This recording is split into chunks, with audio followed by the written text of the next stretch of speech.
Hi, Zach here. Today I am going to explain an episode called Mother's Remote. Please close your eyes and follow my voice using your imagination. Jen Shuli is a middle-aged woman who has recently been divorced from her husband. They have a teenage son together named P.H.O. Shuli is overly obsessed with her kid and wants them all to herself. She has even managed to get the sole custody of P.H.O. The mother and son have recently moved into their new home. The worker helps Shuli carry all the boxes. His footsteps seem to disgust her, so as soon as the guy leaves, she starts to mop the floor.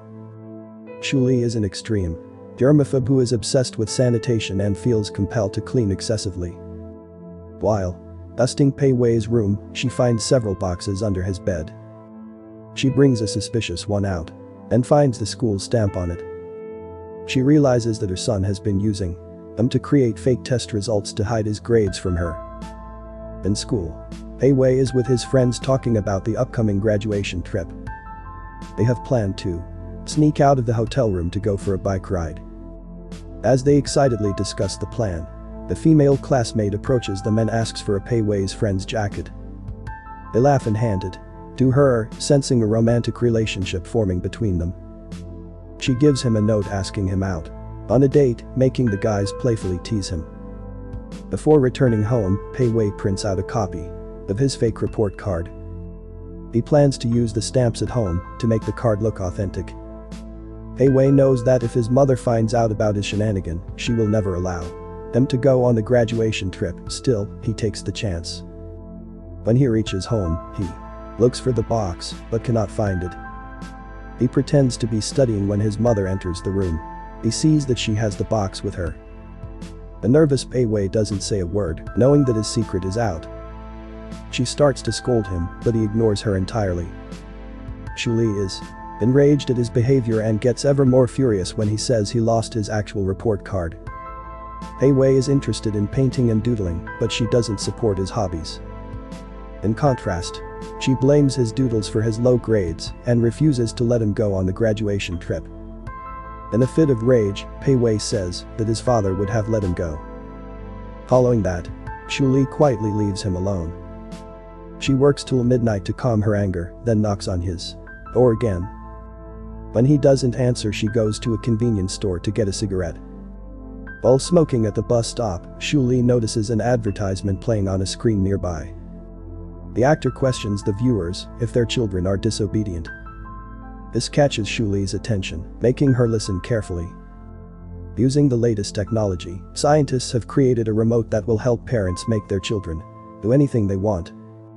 They can basically make all the decisions for the kids without them rebelling. The advertisement, however, doesn't explain what exactly the product is. Moments later, a man approaches Shuli, who she recognizes as the person from the advertisement she just watched. He asks her if she is interested in the device. The following morning, Pei-Wei wakes up late and runs to the door after getting ready. On his way to the bus stop, he bumps into a man and apologizes. Because of this, he misses the bus and has to take a taxi. When the taxi driver states his son also reads in the same school, he realizes something is odd. Pei-Wei is experiencing some kind of deja vu because he went through the same experience the previous morning. When he reaches school, everyone is already in the class. He joins his group of friends and asks them what day it is. They reply that it is June 7th, Wednesday. Pei-Wei clearly remembers that it was yesterday, which freaks him out even more. During break time, they yet again plan to sneak out of their hotel room on the graduation trip. Similarly, a girl approaches them asking for Pei-Wei's friend's jacket. Not understanding what is going on, Pei-Wei chooses to stay quiet. After the long confusing day, when he returns home, he sees that his box of stamps is still under his bed. Pei-Wei is confused, but he doesn't want to risk his mother getting mad again. He stamps the fake report card and shows it to his mother, who appears disappointed. She doesn't call him out for lying and simply asks him to have his dinner. The following day, Pei-Wei is again late for school.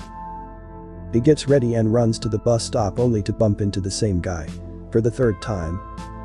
When he misses his bus and gets into the exact taxi as the previous day, he registers he might be stuck in a loop. He runs to the school and looks at the date, which still happens to be the 7th of June. After school, he shows his mother the fake card yet again. However, this time, she doesn't accept it. She claims that she had given him 3 chances to redeem himself, but he hasn't learned a lesson.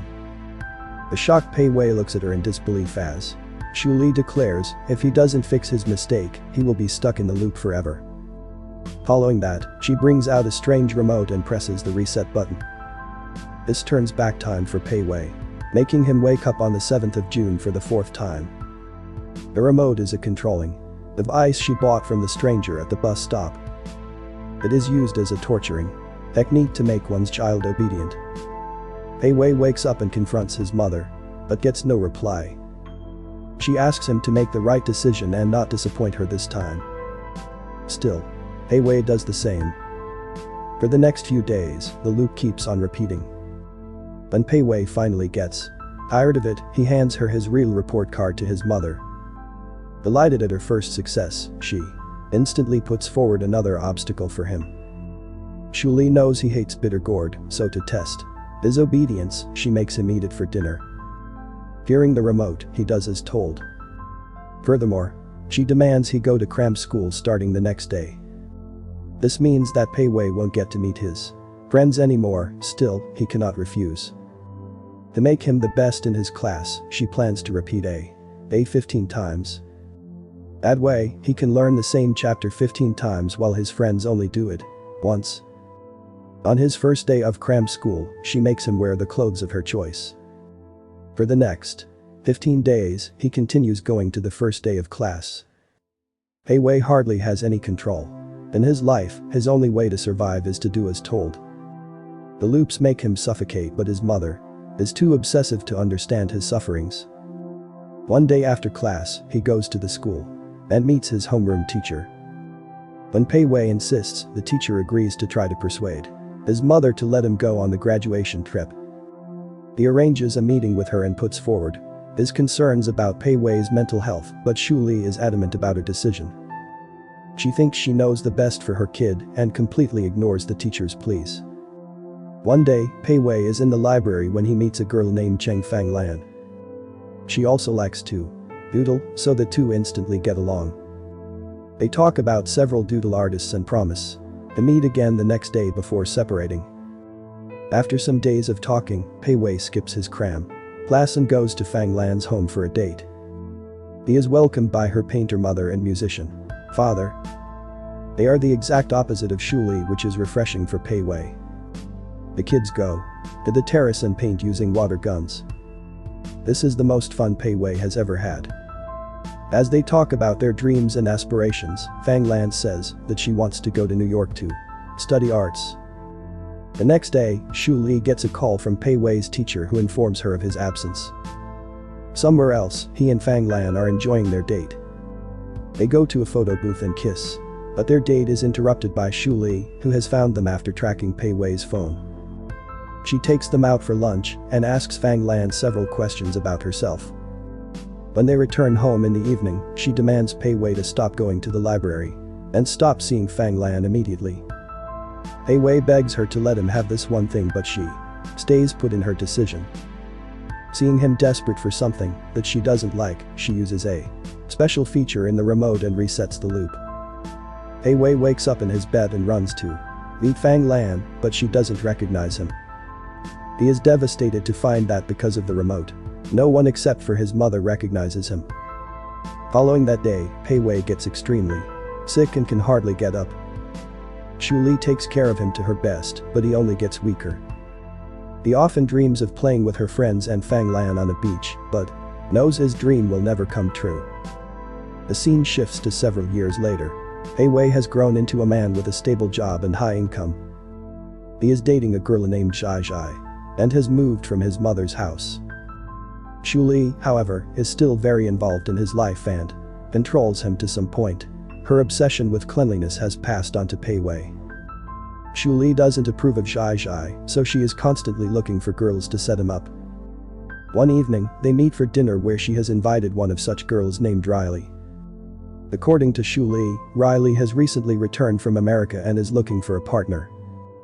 She tries to engage P.H.O in a conversation with Riley, but he clearly isn't interested. After dinner, the two are left alone. Riley tells him that she is actually engaged to a girl. Her parents do not support her decision and trick her into joining people for dinner, like she did today. P.H.O laughs and reveals that he also has a girlfriend and didn't know she would be here tonight. They talk about her life in America. When Riley mentions New York, P.H.O reminisces about his first love, Fang Lan. He remembers all the time he spent with her like it was yesterday and still despises his mother for doing what she did to him. After returning home that day, he looks for Fang Lan's name on the internet and finds out she is an artist in New York. Seeing her face makes him tear up thinking about all the things he missed in his childhood. The very next day, he books his mother a flight to Europe for a vacation. Shai also leaves for a trip to Australia. When he is alone, he goes to Shu Li's house to look for the remote. However, he doesn't know the safe's passcode. On her way to the airport, Shu Li realizes she has left her passport at home. When she returns, she finds her son outside her house with a remote that she used to control him.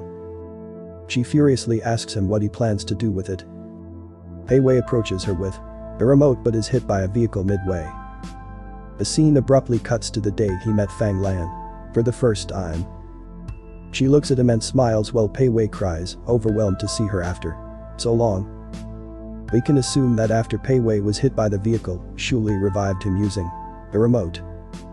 Many fans believe since the remote hadn't been used for a long time, it was still set on the date when P.H.O met Fang Lan. Hence, when Shu Li hurriedly pressed it to save her son, she accidentally sent him to the past. Subscribe for more videos like this. Turn on the notification and leave a like to help the channel out. Thanks for watching.